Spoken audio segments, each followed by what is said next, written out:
কথায় আছে অলস মস্তিষ্ক শয়তানের কারখানা। আসলেই কিন্তু তাই। আপনি নিজেকে যত বেশি ব্যস্ত করে ফেলবেন দেখবেন জীবন ততই সুন্দর এবং ঝামেলা মুক্ত। আর ডিপ্রেশন ও তো আপনার কাছেই আসতে পারবে না। আমার কাছে কেন জানি না মনে হয় আমার মন ভালো থাকবে না খারাপ থাকবে এটা সম্পূর্ণই ডিপেন্ড করে আমার উপরে।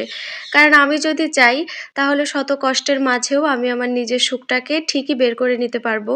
আর আমি যদি চাই যে না সারাদিন মন খারাপ করে হেডফোনে গান শুনবো, তাহলে সেটাও আসলে সম্ভব। আর আমরা যারা মায়েরা আছি, ছোট বাচ্চা আছে, আমাদের কাছে তো মন খারাপ করে থাকা মানে বিলাসিতা। মানে কি একটা অবস্থা! মন খারাপ করে যে একটু বসে থাকবেন, গান শুনবেন, এক কাপ চা খাবেন তার কোনো সুযোগ নেই। সারা সপ্তাহ জুড়ে বাচ্চাদের স্কুল, অফিস পার করে যখন একটা শুক্রবার আসে মনে হয় যেন সারাদিন শুধু রেস্ট নেই। কিন্তু বাস্তবতা তো এটাই, শুক্রবার আরো বেশি কাজ থাকে আর আমাদের মেয়েদের জীবনে রেস্ট বলতে কিছু আছে বলে আমার মনে হয় না। আজকে খুবই সিম্পল রান্নাবান্না, আলু ভাজি আর ডিম ভুনা। মানে একটা সময় ছিল যখন আমি ডিম ভুনা আর আলু ভাজি হলে আমার আর কিছুই লাগতো না। আলু ভাজি এখনো পছন্দ করি কিন্তু ডিম ভুনাটা আর আগের মতো পছন্দ করি না। তার কারণটা শুনবেন? তার কারণ হচ্ছে আমি যখন অনার্স লাইফে থাকি, আ মানে অনার্স লাইফে ছিলাম, আ ম্যাচে থাকতাম, বাইরে থাকতাম। কিছু হলেই মানে কোনো তরকারি, মাছ, মাংস পছন্দ হতো না। তো কিছু হলেই বলতাম মানে ডিম ভুনাটাই ছিল কমফোর্ট জোন।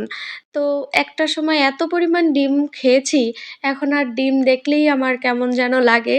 ডিম খাওয়ার প্রতি কোনো আগ্রহ আমি পাই না। তবে হ্যাঁ, মাঝে, মাঝে এরকম মাছ, মাংস সবকিছু বাদ দিয়ে ডিমটা ভালোই লাগে খেতে। সত্যি বলতে আজকে মাছ, মাংস তেমন কিছু ছিলই না। আর ওই যে বাজার থেকে আসবে কখন, কখন রান্না করব সেটা আর বসে থাকতে ইচ্ছা করল না। মনে হলো যেন না আমি রান্নাটা করেই ফেলি। যদি দরকার হয় রাত্রে গিয়ে আবার কিছু একটা রান্না করে ফেলবো। আর রান্না শেষ হতে না হতেই চলে আসে বৃষ্টি। তো বৃষ্টি আসলে তো আমাদের কাজ আরো বেড়ে যায়। দৌড় মেরে ছাদে চলে গিয়েছিলাম।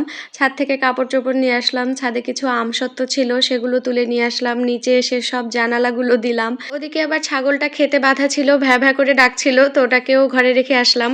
সবকিছু মিলিয়ে আর ভিডিও করা হয়নি, ব্যস্ত হয়ে পড়েছিলাম। আর বৃষ্টি তো খুব সুন্দর কিন্তু বৃষ্টির পরে যে আমাদের চারপাশটা এত সুন্দর লাগে আপনারা অবশ্যই এটা খেয়াল করে দেখবেন। আমি জানি সবাই দেখেছেনও হয়তো।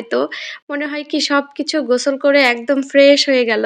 এত সবুজ, এত সুন্দর, মানে প্রাণবন্ত হয়ে গেছে সবকিছু।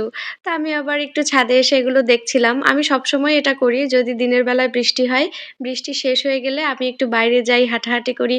আমার কাছে খুব, খুব, খুব ভালো লাগে। আমাদের ছাদের মরিচ গাছগুলোতে বেশ ভালোই মরিচ হয়েছে। আর এই যে বৃষ্টির পরে আরো সুন্দর দেখাচ্ছে কিন্তু মরিচগুলো, তাই না? আর এই যে মরিচগুলো এগুলোকে আমি বলি বোমা মরিচ। এগুলো কিন্তু এর থেকে বেশি আর বড় হয় না। এরকমই ট্যাপা, ট্যাপা হয়।